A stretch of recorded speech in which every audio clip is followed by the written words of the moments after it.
Hey, what's up, everybody? It's another episode of Film Streak. I'm Rob. I'm here with some more movies I want to talk about.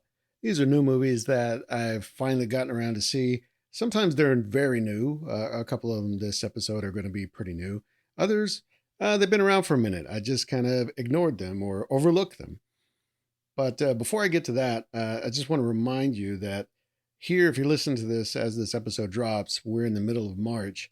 And that means we're right in time for this year's Houston Latino Film Festival, which, if you've checked out any previous episodes, or you can do that at filmstreak.com, but I've had Pedro Rivas on this podcast several times, and we've really got to just have some fun conversations about movies that are new to both of us. And he's a part of the programming panel and one of the founders of the festival. So it's been great to just really get his perspective. I know he sees a lot of films.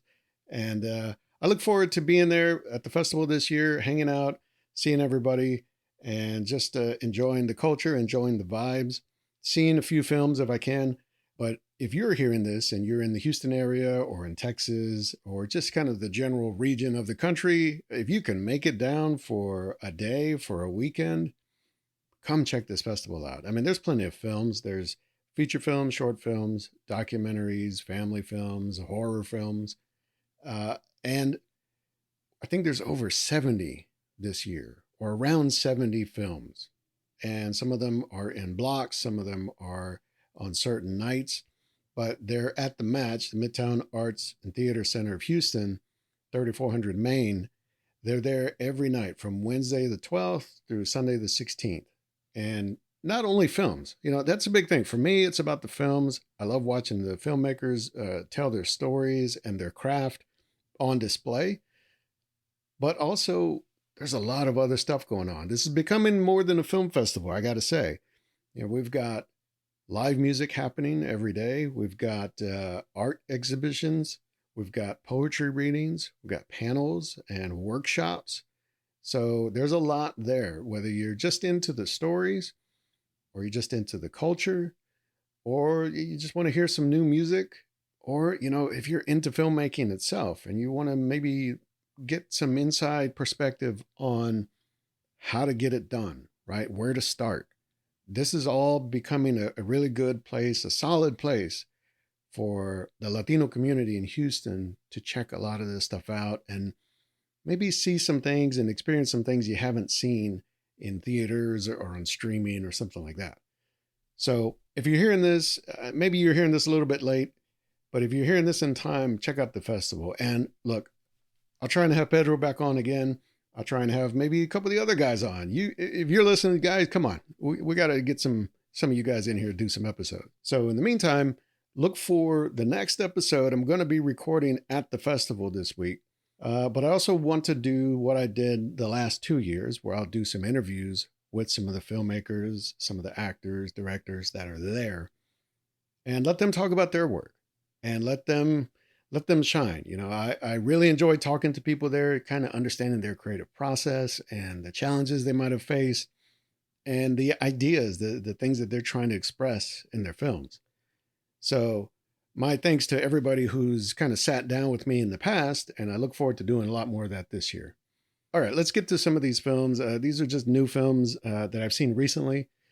And, this is an interesting kind of lane that I found myself in where the first film I watched here, it kind of set me on a path. This sort of modern take on horror films where not only is there like an element of comedy or absurdism, but it's also entirely graphic and gratuitous. And yet, somehow, these films, they all in some way try to make those things work together. And it's a really tricky thing to do. And I don't know if any of these films totally hit it 100%, but some of them are pretty close, where they really walk that line. So the first one here was Thanksgiving. This is a film that came out a couple years ago now. And it's from Eli Roth. And this was, I guess, famously kind of born out of the trailer, the fake trailer that he did for Grindhouse, which was, what, 15 years ago? Something like that. And so all these years later, he turned it into an actual real film with a story and characters and a villain. And it is about this Thanksgiving slasher serial killer. And it's got just enough of that kind of campy sort of 80s horror movie vibe, and yet it's mixed in with enough of a modern sensibility. And it's even got some really kind of dark pitch black humor in it. And in some ways I was entertained. I thought it was kind of a fun watch, but the thing is, like, I can see the idea of kind of building a character out of this, right? The killer in this film, the villain, becoming something that you could hang a franchise on. But I think the key that this film seemed to kind of miss is that it doesn't feel very memorable, if that's a way to put it, Like, it's kind of novel. It's clever in the way that it's twisting the holiday and some of the tropes of horror films, but I don't know if it really does enough to establish itself as a real thing instead of more kind of like just a trick, you know?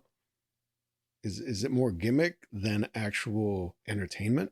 So, I had enough fun watching it. I thought it was okay. It was kind of a ironic thing to watch during the holidays last year.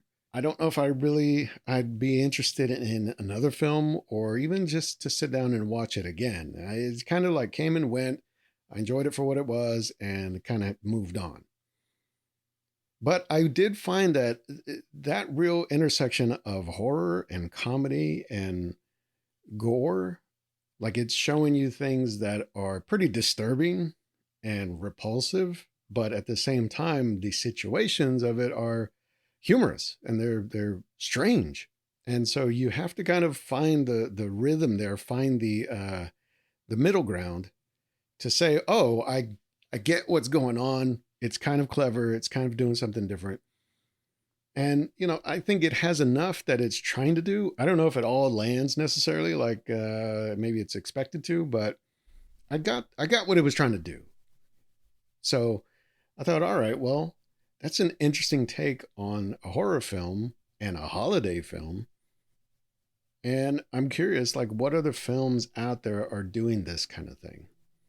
I maybe mistakenly, I followed it up with The Strangers, Chapter One, which is, I can't say I'm really up on the Strangers franchise. So to see, like, there's a new film and I wasn't sure if it was a sequel or a prequel. And in a way, I honestly, what I think it actually is, it's like a reboot. And yet, because of the title, feels like it's maybe a prequel, but it can't be a prequel. So I'm thinking it's a reboot, I guess. Honestly, I just don't follow this enough. Now, all that would have maybe been okay if it would have been a really effective film, but this really isn't. I mean, it holds together in terms of the production. It doesn't look cheap. It doesn't look super low budget, but the acting in it, some of the writing in it, it's not really up to snuff. It's just not. It's not anything that brings any tension. It brings any kind of engagement. I don't know. I think this was a little more of like, all right, well, we've got the rights to a property. Let's do something with it. I guess that's a little cynical to say, but that's what it feels like. It doesn't really feel like a real earnest attempt to, I don't know, make something interesting out of this story or this, I don't know, universe or whatever we're calling it. So that was kind of a misfire for me. I watched it and I thought, well, let's just see what this is about. And turns out I probably should have just skipped it. And so another film that, based on the trailer, based on the early stuff that I saw of it, I wasn't sure how I felt about it, but it felt very familiar, was The Front Room. And this is a film from last year. And the novel kind of thing with this one was that the lead of this film is Brandy, who, I remember growing up in, what was it, the 90s, the early 2000s. Like, she was a pop singer. She was, or R&B singer, I guess. And she had a TV show. Was it Moesha, right? But for like the last 10, 15 years, I'm like, Brandy's kind of not been on my radar. And so to see this film and see her as the lead actor in it, and not only is it a sort of a horror film, or it's horror adjacent, I guess, but it is this also like domestic thriller, and it has to do with her and her husband. They're a young couple or a youngish couple, and the husband's it's not mother, stepmother, I think, right?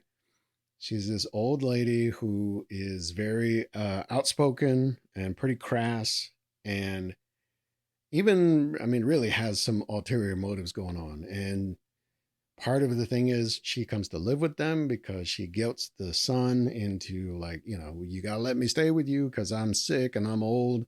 And if you want that money, my will, or, the inheritance is like, you got to live, you got to let me live with you. You got to take care of me and put up with all my shit. And, there's a thing in this film where it kind of seems like it's going to be a really kind of disturbing and violent and scary film in terms of the like style of it, the tone of it. But it does take a left turn into some really odd and surreal places where this woman clearly has some other things going on, whether it's mentally or psychically or whatever. And yet it's manifesting itself in some really strange ways. Like, you could even say, look, if you zoom out a little bit, this isn't really a film about evil people or an evil person, but it's about the fears of aging and caring for the elderly, or putting up with like toxic family or parents, and the lengths you'll go through to get distance from that.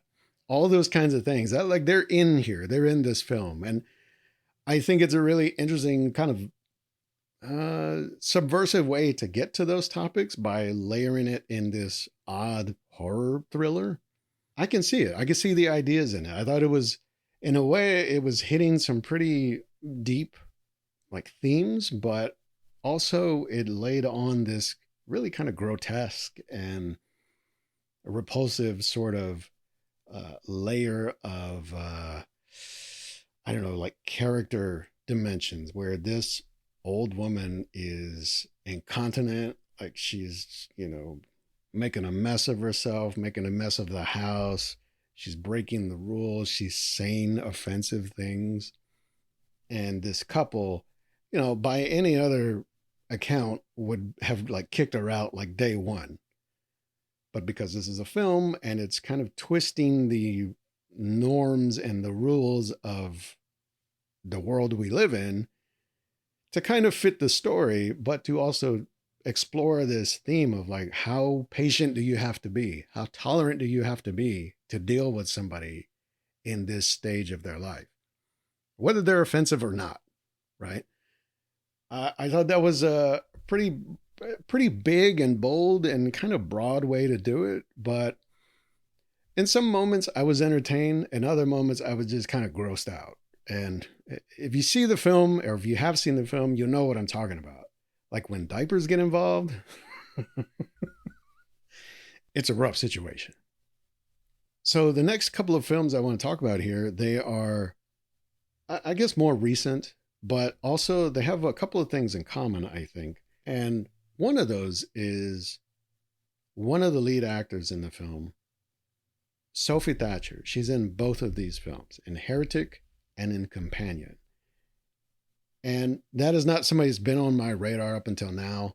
But watching these two films, and I watched them back to back just coincidentally. I saw Heretic and then went to see Companion in the theaters. And I realized, oh, this is the same person. But in Heretic, I think Hugh Grant is the real kind of scene stealer in that film. And it's by design, of course. But he is a man who kind of traps or lures these two young women into his home under the pretense like they're going to be there to teach him about the Church of Latter-day Saints, the Mormon religion and all that. So they're coming there to kind of do their pitch, and he's there to welcome them in. And it turns out, oh, he's actually got a trap set. And so the film is all kind of a cat and mouse kind of thing, right? Of a lot of dialogue, a lot of glances, a lot of like awkward pauses, because who's really got what over who, right? There's a little bit of like a gamesmanship to the scenes early on in the film with the dialogue where they're talking about religion, they're talking about philosophy, they're talking about history, and it sounds very smart and it sounds very intellectual and thought out until, I don't know, about halfway through the film when things start to turn. So now they're in a situation, they're just trying to find their way out. And his whole sort of belief system really comes into play. And then the film gets really weird. We found that his house is not just a house, it's actually this kind of weird maze, sort of den of depravity. And yet, to look at him, it doesn't seem that way. And so I think that's where the film really plays on that fear and that anxiety over introducing yourself into someone else's life, into a stranger's life. And maybe you find things you agree with and you feel like there's a connection or a bond until those things start to turn and you start to see the other side of it. You start to see the flip side where, oh, this person isn't what they said they are. And maybe they've got some real demons in their closet or in their basement. And then how do you get out of it? On a very kind of metaphorical level, I think that's what the film is trying to say. But in the film itself, it's pretty disturbing. And so all that comes back to the nature of the two young ladies in this film, right? One of them takes a very kind of earnest and sincere approach to like trying to talk her way out, trying to reason her way out of the situation. And the other takes a little bit more of a like punch back type of approach and fight back. You know, of those two approaches, of those two characters, I feel like it seems pretty obvious like where things are going to go, who you think is going to, let's say, quote unquote, survive the film. But things take interesting twists and turns along the way. And so for me, coming out of the film, once you kind of see what happens and how it all plays out, the surprise of it really was Sophie Thatcher. Like I'm just kind of intrigued by her performance here because it's not like just a girl in trouble. It's someone who's a little bit haunted, a little bit struggling with something that we don't know about. But it's also somebody who's got like fire, who's willing to punch back. And so it's a real interesting dynamic to have in this type of film because I feel like, look, there's a sort of a trope that I'm kind of tired of in films where there's the young woman who's being held captive or being lured into some sort of trap. And one, it's very kind of off-putting to me, as it should be, right?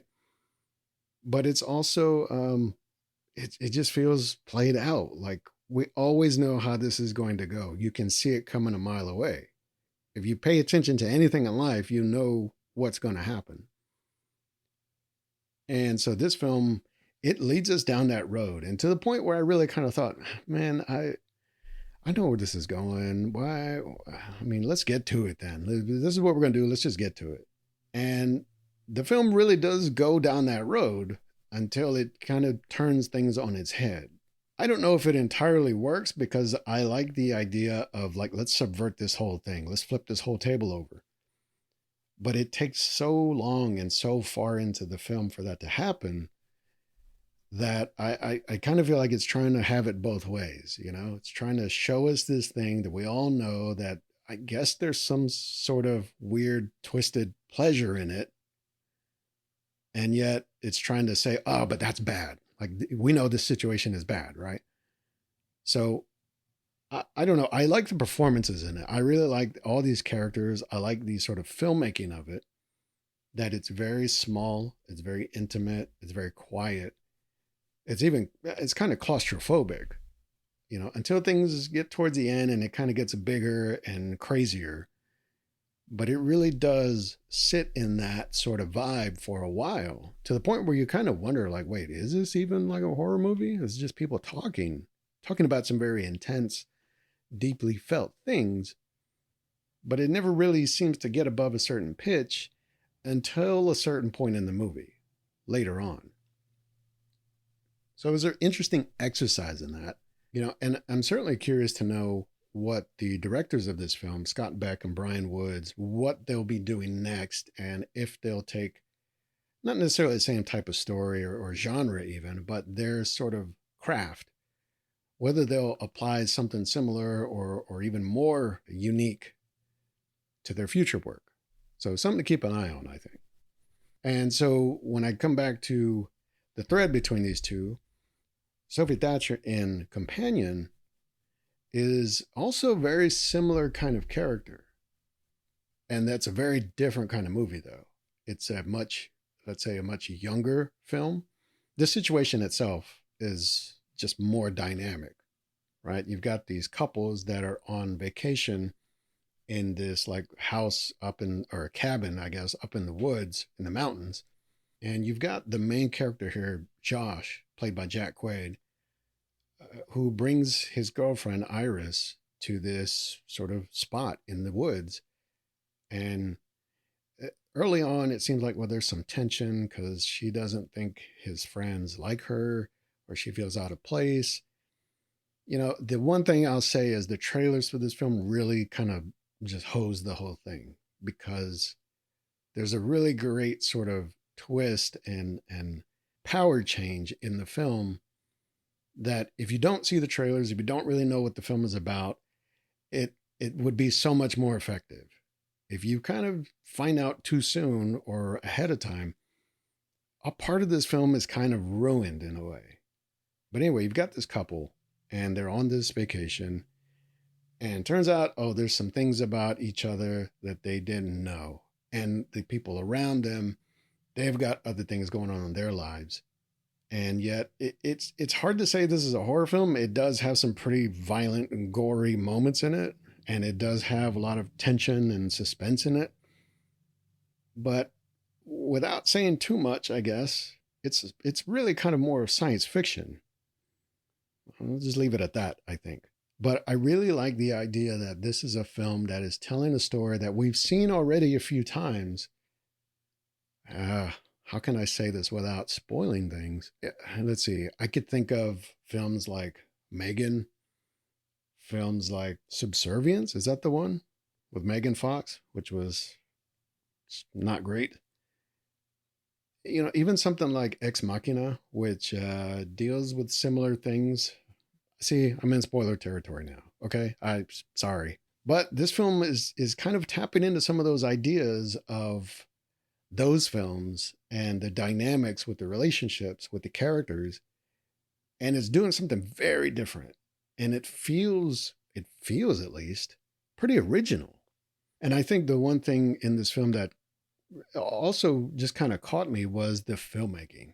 I really thought this was going to be a little bit more kind of standard fare, in terms of the sort of style of it, the production of it. But it actually is, I mean, whether you're talking about some of the editing, because the editing is kind of crucial in this film, like when things happen and how they happen, it's pretty important. There's a whole thing of setting the scene and putting you in this place so you kind of forget some of the things you've already known or that you've just seen because something new happened. And then you end up kind of getting surprised by the thing you already saw and heard. So it's a lot of sleight of hand that's going on, and it feels effortless. It doesn't feel like it's forcing you or trying to trick you. It just feels like, oh yeah, see, we told you, look, So I think there's some really great work in this film. And I think coming out of it, again, the revelation for me was Sophie Thatcher. And I'm curious to see what else she might do next. Jack Quaid, of course, he's in The Boys. And of course, son of famous actors himself. So really solid leads in this film, solid performances. And in fact, the whole cast, there's sort of this weird kind of dark, ironic kind of wit and banter that they all have. And it feels kind of light. It feels like sort of real, but it's got a little bite to it. So overall, I thought this is probably one of the better films I've seen so far this year. Just the sort of inventiveness of it and the really kind of twisting some things we've already seen in a few new ways. And so the last film I want to talk about here is one that I just saw.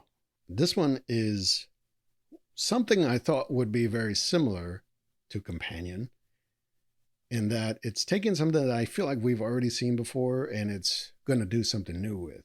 And that is The Monkey.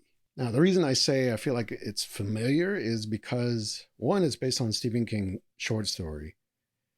And if you've read any Stephen King, if you're familiar with any of, the feature films, the other sort of content that's been adapted from his short stories, you know that sometimes that can be really great and really powerful. Other times it can just be a total dud.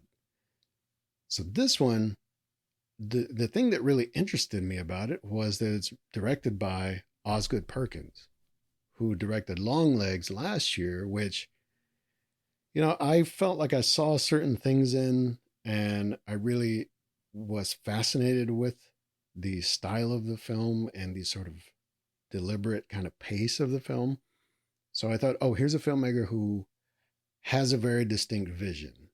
And I was curious how that was going to work in this type of film, because this feels like something very different, right? This is a short story based on a monkey, and it involves kids, and it involves parents, and it just feels something like, oh yeah, this is Stephen King. This is like classic Stephen King. And so this film, it doesn't work at all in the same sort of colors and tones that Longlegs did. It's very different. It's much more lively. It's much more humorous. It's got laughs in it for real.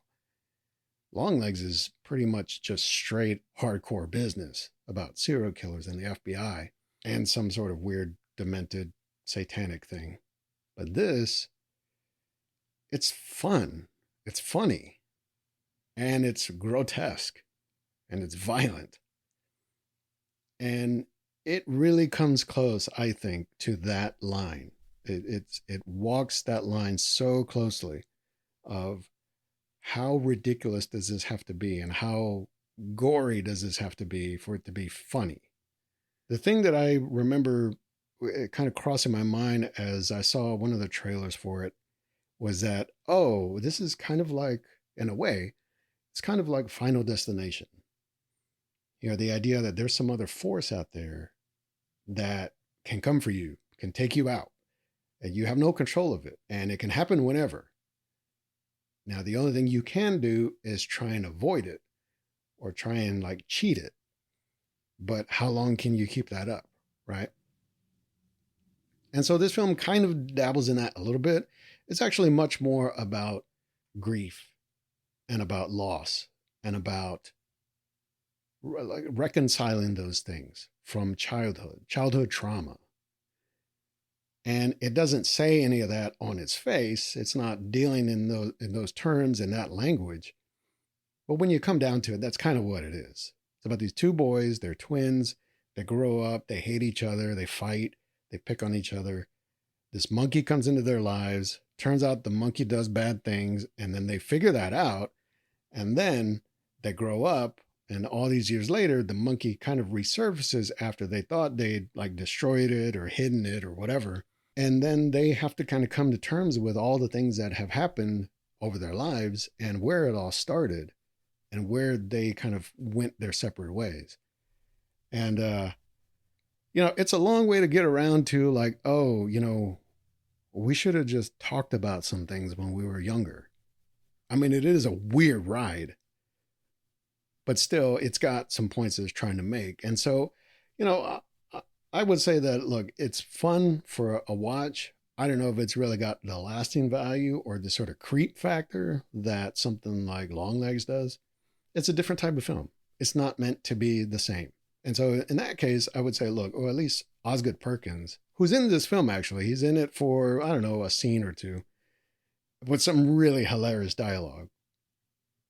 But I can see like he's got a real distinct like vision within each film. Each film is its own unique special thing. Anyway, those are some of the more recent films I've seen up until like just a few days ago. So again, if you're in the Houston area, if you're nearby, within distance to come check us out at the Houston Latino Film Festival, come do that. If you want to hear some other episodes, you go to filmstreak.com. You can sign up there to get episodes straight to your email. You don't have to worry about using a podcast service or whatever. Or you can do that too, Spotify, Apple Podcasts, YouTube even. I've also got a list. I'm keeping track of all these films on IMDb. So you can go there, add them to your list. You can find out where to stream them or watch them. And hey, build your own watch list and do this. It's sometimes fun, sometimes kind of a challenge, but it's still, if you love films, watch them. So anyway, until then, hey, I'm going to be at the Houston Latino Film Festival. Like I said, I'll be there every day. I'll be there probably talking to some filmmakers, doing some interviews. We're just going to have fun and hang out and check out some films and some music and some art. If you can come by, come say hi. Until then, I'll see you around, and you go watch something new.